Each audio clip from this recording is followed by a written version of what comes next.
اور مائیں اپنے بچوں کو پورے 2 سال دودھ پلائیں، یہ حکم اس شخص کے لیے ہے جو پوری مدت تک دودھ پلوانا چاہے، اور دودھ پلانے والی ماؤں کا کھانا اور کپڑا دستور کے مطابق باپ کے ذمے ہوگا۔ کسی شخص کو اس کی طاقت سے زیادہ تکلیف نہیں دی جاتی، تو یاد رکھو کہ نہ تو ماں کو اس کے بچے کے سبب نقصان پہنچایا جائے اور نہ باپ کو اس کی اولاد کی وجہ سے نقصان پہنچایا جائے، اور اسی طرح نان و نفقہ بچے کے وارث کے ذمے ہے۔ اور اگر دونوں یعنی ماں باپ آپس کی رضامندی اور صلاح سے بچے کا دودھ چھڑانا چاہیں تو ان پر کچھ گناہ نہیں، اور اگر تم اپنی اولاد کو دودھ پلوانا چاہو تو تم پر کچھ گناہ نہیں، بشرطے کہ تم دودھ پلانے والیوں کو دستور کے مطابق ان کا حق جو تم نے دینا کیا تھا دے دو، اور اللہ سے ڈرتے رہو، اور جان رکھو کہ جو کچھ تم کرتے ہو اللہ اس کو دیکھ رہا ہے۔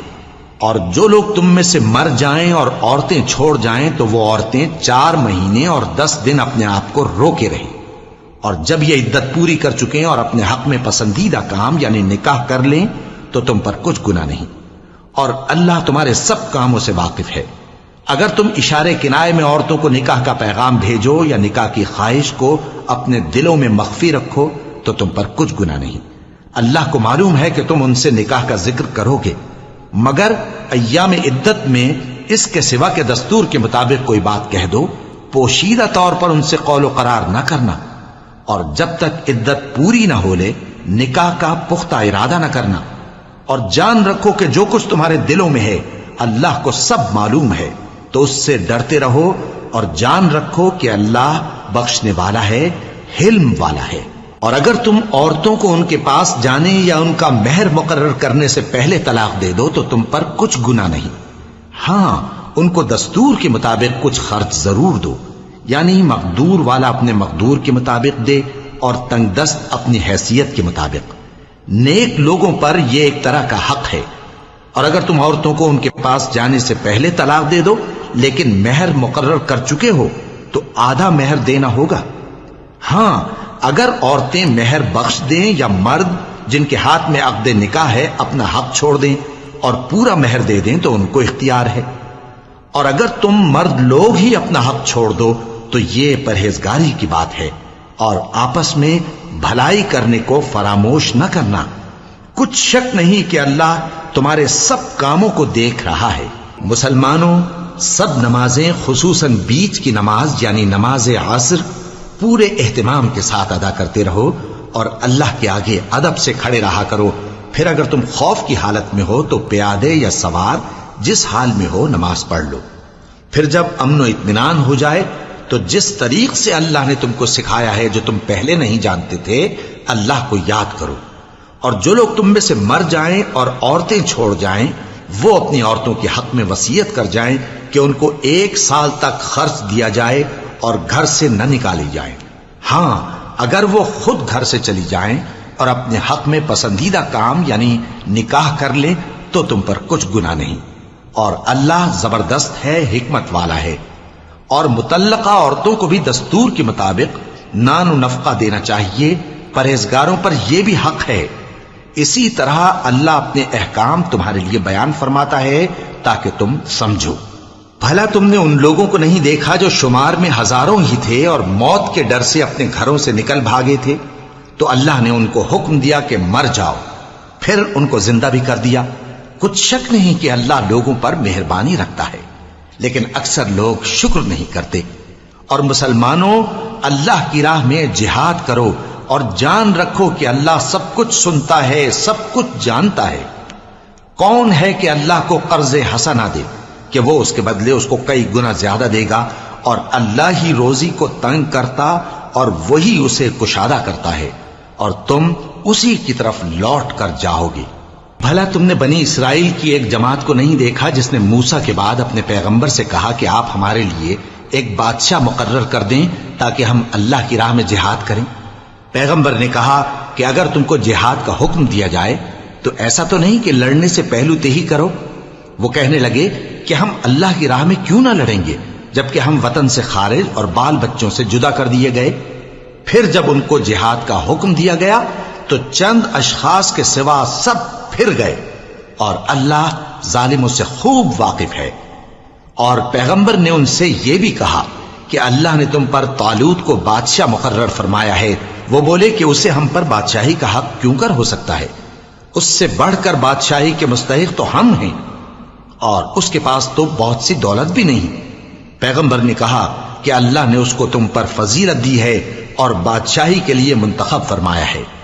اس نے اسے علم بھی بہت سا بخشا ہے اور تن و توش بھی بڑا عطا کیا ہے، اور اللہ کو اختیار ہے جسے چاہے بادشاہی بخشے، وہ بڑا کشائش والا ہے، دانا ہے۔ اور پیغمبر نے ان سے کہا کہ ان کی یعنی طالوت کی بادشاہی کی نشانی یہ ہے کہ تمہارے پاس وہ صندوق آئے گا جس کو فرشتے اٹھائے ہوئے ہوں گے۔ اس میں تمہارے پروردگار کی طرف سے تسلی بخشنے والی چیز ہوگی اور کچھ اور چیزیں بھی ہوں گی جو موسیٰ اور ہارون چھوڑ گئے تھے۔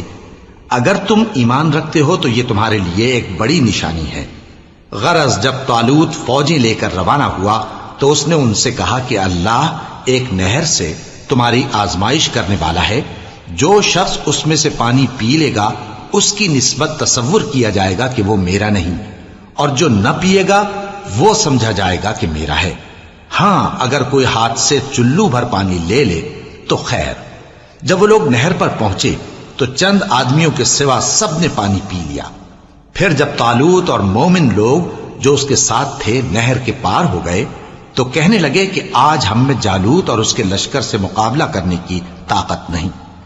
جو لوگ یقین رکھتے تھے کہ ان کو اللہ کے روبرو حاضر ہونا ہے، وہ کہنے لگے کہ بسا اوقات تھوڑی سی جماعت نے اللہ کے حکم سے بڑی جماعت پر فتح حاصل کی ہے، اور اللہ ثابت قدم رہنے والوں کے ساتھ ہے۔ اور جب وہ لوگ جالوت اور اس کے لشکر کے مقابل میں آئے تو اللہ سے دعا کی کہ اے پروردگار، ہم پر صبر کے دہانے کھول دے اور ہمیں لڑائی میں ثابت قدم رکھ اور لشکر کفار پر فتح یاب کر۔ تو طالوت کی فوج نے اللہ کے حکم سے ان کو شکست دے دی، اور داؤد نے جالوت کو قتل کر ڈالا، اور اللہ نے ان کو بادشاہی اور دانائی بخشی اور جو کچھ چاہا سکھایا۔ اور اگر اللہ لوگوں کو ایک دوسرے پر چڑھائی اور حملہ کرنے سے نہ ہٹاتا رہتا تو کرۂ ارض تباہ ہو جاتا، لیکن اللہ اہل عالم پر بڑا مہربان ہے۔ یہ اللہ کی آیتیں ہیں جو ہم تم کو سچائی کے ساتھ پڑھ کر سناتے ہیں، اور اے محمد صلی اللہ علیہ وآلہ وسلم تم بلا شبہ پیغمبروں میں سے ہو۔ یہ پیغمبر جو ہم وقتاً فوقتاً بھیجتے رہے ہیں، ان میں سے ہم نے بعض کو بعض پر فضیلت دی ہے۔ بعض ایسے ہیں جن سے اللہ نے گفتگو کی، اور بعض کے دوسرے امور میں مرتبے بلند کیے، اور عیسیٰ ابن مریم کو ہم نے کھلی ہوئی نشانیاں عطا کی اور روح القدس سے ان کو مدد دی۔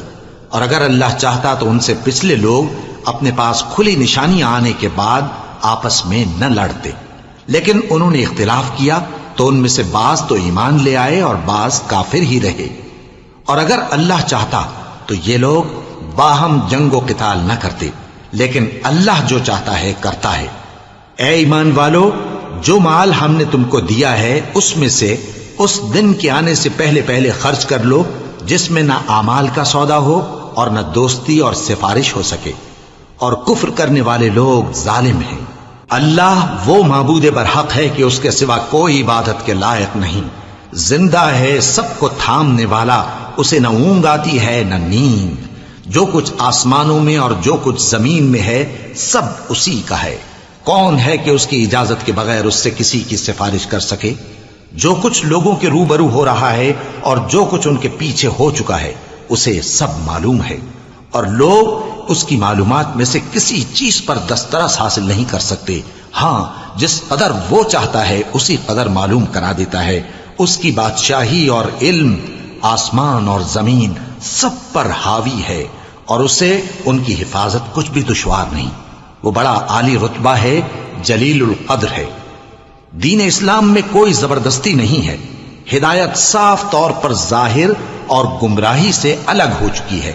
تو جو شخص بتوں سے اعتقاد نہ رکھے اور اللہ پر ایمان لائے، اس نے ایسی مضبوط رسی ہاتھ میں پکڑ لی ہے جو کبھی ٹوٹنے والی نہیں، اور اللہ سب کچھ سنتا ہے، سب کچھ جانتا ہے۔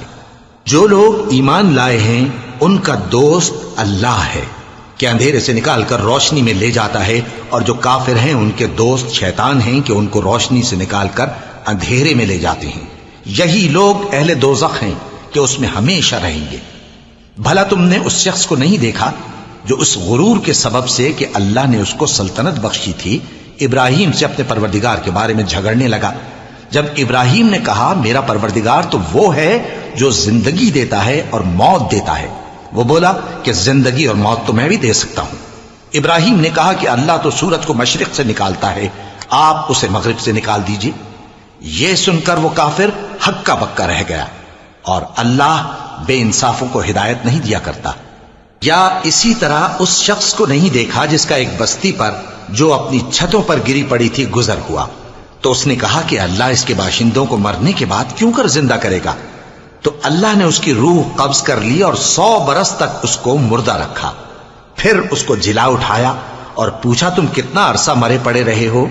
اس نے جواب دیا کہ 1 دن یا اس سے بھی کم۔ اللہ نے فرمایا نہیں بلکہ 100 برس مرے رہے ہو، اور اپنے کھانے پینے کی چیزوں کو دیکھو کہ اتنی مدت میں مطلق سڑی بسی نہیں، اور اپنے گدھے کو بھی دیکھو جو مرا پڑا ہے۔ غرض ان باتوں سے یہ ہے کہ ہم تم کو لوگوں کے لیے اپنی قدرت کی نشانی بنائیں، اور ہاں گدھے کی ہڈیوں کو دیکھو کہ ہم ان کو کس طرح جوڑے دیتے اور ان پر کس طرح گوشت پوست چڑھائے دیتے ہیں۔ جب یہ واقعات اس کے مشاہدے میں آئے تو بول اٹھا کہ میں یقین کرتا ہوں کہ اللہ ہر چیز پر قادر ہے۔ اور جب ابراہیم نے اللہ سے عرض کیا کہ اے پروردگار مجھے دکھا کہ تو مردوں کو کیوں کر زندہ کرے گا، اللہ نے فرمایا کیا تم نے اس بات کا یقین نہیں کیا؟ انہوں نے کہا کیوں نہیں، لیکن میں دیکھنا اس لیے چاہتا ہوں کہ میرا دل اطمینان کامل حاصل کر لے۔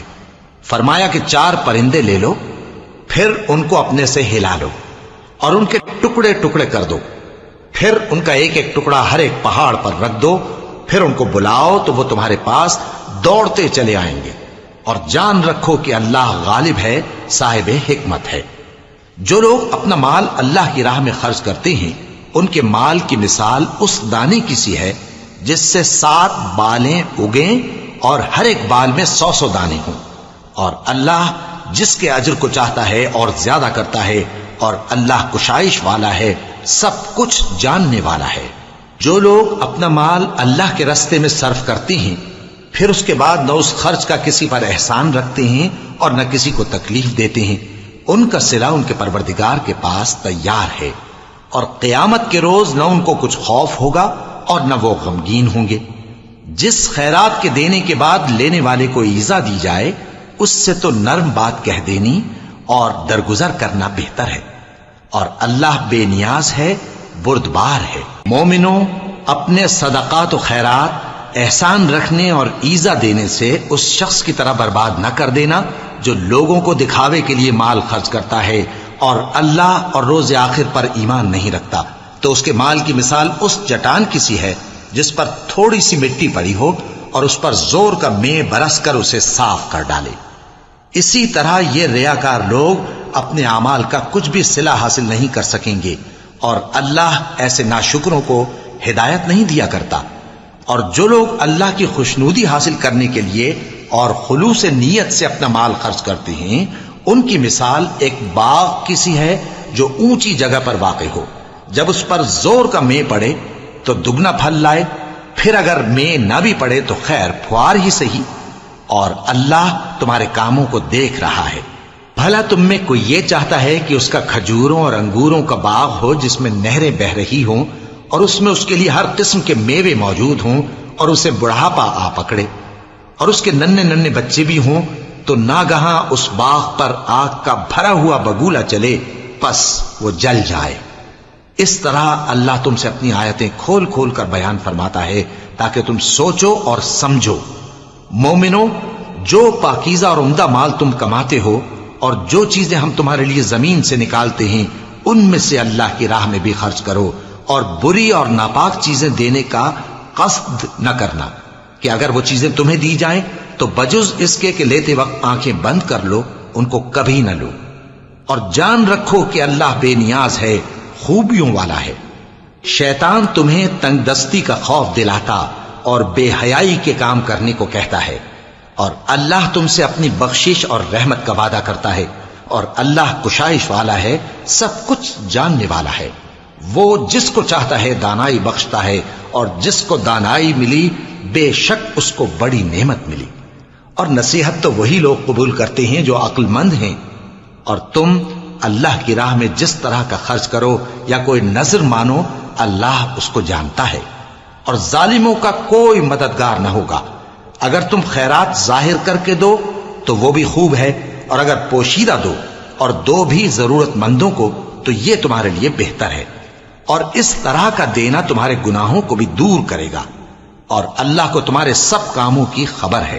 اے نبی صلی اللہ علیہ وآلہ وسلم، تم ان لوگوں کی ہدایت کے ذمہ دار نہیں ہو، بلکہ اللہ ہی جس کو چاہتا ہے ہدایت بخشتا ہے۔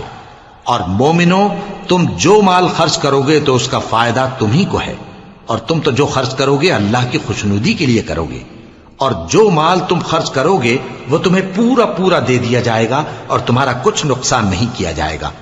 اور ہاں، تم جو خرچ کرو گے تو ان حاجت مندوں کے لیے جو اللہ کی راہ میں رکے بیٹھے ہیں اور ملک میں کسی طرف جانے کی طاقت نہیں رکھتے اور مانگنے سے آر رکھتے ہیں، یہاں تک کہ نہ مانگنے کی وجہ سے ناواقف شخص ان کو تونگر خیال کرتا ہے، اور تم قیافے سے ان کو صاف پہچان لو کہ حاجت مند ہیں، اور شرم کے سبب لوگوں سے منہ پھوڑ کر اور لپٹ کر نہیں مانگ سکتے۔ اور تم جو مال خرچ کرو گے کچھ شک نہیں کہ اللہ اس کو جانتا ہے۔ جو لوگ اپنا مال رات اور دن اور پوشیدہ اور ظاہر اللہ کی راہ میں خرچ کرتے رہتے ہیں، ان کا صلہ ان کے پروردگار کے پاس ہے، اور ان کو قیامت کے دن نہ کسی طرح کا خوف ہوگا اور نہ غم۔ جو لوگ سود کھاتے ہیں وہ قبروں سے اس طرح حواس باختہ اٹھیں گے جیسے کسی کو جن نے لپٹ کر دیوانہ بنا دیا ہو، یہ اس لیے کہ وہ کہتے ہیں کہ سودا بیچنا بھی تو نفع کے لحاظ سے ویسا ہی ہے جیسے سود لینا، حالانکہ سودے کو اللہ نے حلال کیا ہے اور سود کو حرام۔ تو جس شخص کے پاس اللہ کی نصیحت پہنچی اور وہ سود لینے سے باز آ گیا تو جو پہلے ہو چکا وہ اس کا، اور قیامت میں اس کا معاملہ اللہ کے سپرد۔ اور جو پھر لینے لگا تو ایسے لوگ دوزخی ہیں کہ ہمیشہ دوزخ میں جلتے رہیں گے۔ اللہ سود کو نابود یعنی بے برکت کرتا اور خیرات کی برکت کو بڑھاتا ہے، اور اللہ کسی ناشکر گناہگار کو دوست نہیں رکھتا۔ جو لوگ ایمان لائے اور نیک عمل کرتے اور نماز پڑھتے اور زکوٰۃ دیتے رہے، ان کو ان کے کاموں کا صلہ اللہ کے ہاں ملے گا، اور قیامت کے دن ان کو نہ کچھ خوف ہوگا اور نہ وہ غمناک ہوں گے۔ مومنو، اللہ سے ڈرو، اور اگر ایمان رکھتے ہو تو جتنا سود باقی رہ گیا ہے اس کو چھوڑ دو۔ پھر اگر ایسا نہ کرو گے تو تم اللہ اور اس کے رسول کی طرف سے اعلان جنگ سن لو، اور اگر توبہ کر لو گے اور سود چھوڑ دو گے تو تم کو اپنی اصل رقم لینے کا حق ہے، جس میں نہ اوروں کا نقصان اور نہ تمہارا نقصان۔ اور اگر قرض لینے والا تنگ دست ہو تو اسے کشائش کے حاصل ہونے تک مہلت دو، اور اگر زر قرض بخش دو تو وہ تمہارے لیے زیادہ اچھا ہے، بشرطے کہ سمجھو۔ اور اس دن سے ڈرو جبکہ تم اللہ کے حضور میں لوٹ کر جاؤ گے، اور ہر شخص اپنے اعمال کا پورا پورا بدلہ پائے گا، اور کسی کو کچھ نقصان نہ ہوگا۔ مومنو، جب تم آپس میں کسی میعاد معین کے لیے قرض کا معاملہ کرنے لگو تو اس کو لکھ لیا کرو، اور لکھنے والا تم میں کسی کا نقصان نہ کرے بلکہ انصاف سے لکھے۔ نیز لکھنے والا جیسا اللہ نے اسے سکھایا ہے لکھنے سے انکار بھی نہ کرے اور دستاویز لکھ دے، اور جو شخص قرض لے وہی دستاویز کا مضمون بول کر لکھوائے، اور اللہ سے کہ اس کا مالک ہے خوف کرے، اور زر قرض میں سے کچھ کم نہ لکھوائے۔ اور اگر قرض لینے والا کم عقل یا ضعیف ہو یا مضمون لکھوانے کی قابلیت نہ رکھتا ہو تو جو اس کا ولی ہو وہ انصاف کے ساتھ مضمون لکھوائے، اور اپنے میں سے 2 مردوں کو ایسے معاملے کے گواہ کر لیا کرو، اور اگر 2 مرد نہ ہوں تو 1 مرد اور 2 عورتیں جن کو تم گواہ پسند کرو کافی ہیں، کہ اگر ان میں سے ایک بھول جائے گی تو دوسری اسے یاد دلا دے گی۔ اور جب گواہ گواہی کے لیے طلب کیے جائیں تو انکار نہ کریں، اور قرض تھوڑا ہو یا بہت اس کی دستاویز کے لکھنے لکھانے میں سستی نہ کرنا۔ یہ بات اللہ کے نزدیک نہایت قرین انصاف ہے، اور شہادت کے لیے بھی یہ بہت درست طریقہ ہے۔ اس سے تم کو کسی طرح کا شک و شبہ بھی نہیں پڑے گا۔ ہاں، اگر سودا دست بدست ہو جو تم آپس میں لیتے دیتے ہو تو اگر ایسے معاملے کے دستاویز نہ لکھو تو تم پر کچھ گناہ نہیں۔ اور جب خرید و فروخت کیا کرو، مثلا زمین جائیداد کی، تو بھی گواہ کر لیا کرو۔ اور کاتب دستاویز اور گواہ معاملہ کرنے والوں کا کسی طرح کا نقصان نہ کریں۔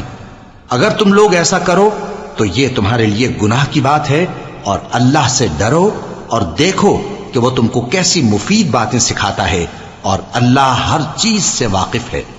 اور اگر تم سفر پر ہو اور دستاویز لکھنے والا نہ مل سکے تو کوئی چیز رہن با قبضہ رکھ کر قرض لے لو، اور اگر تم میں سے کوئی دوسرے کو امین سمجھے یعنی رہن کے بغیر قرض دے دے تو امانت دار کو چاہیے کہ صاحب امانت کی امانت ادا کر دے، اور اللہ سے جو اس کا پروردگار ہے ڈرے، اور دیکھنا شہادت کو مت چھپانا، جو اس کو چھپائے گا وہ دل کا گناہگار ہوگا، اور اللہ تمہارے سب کاموں سے واقف ہے۔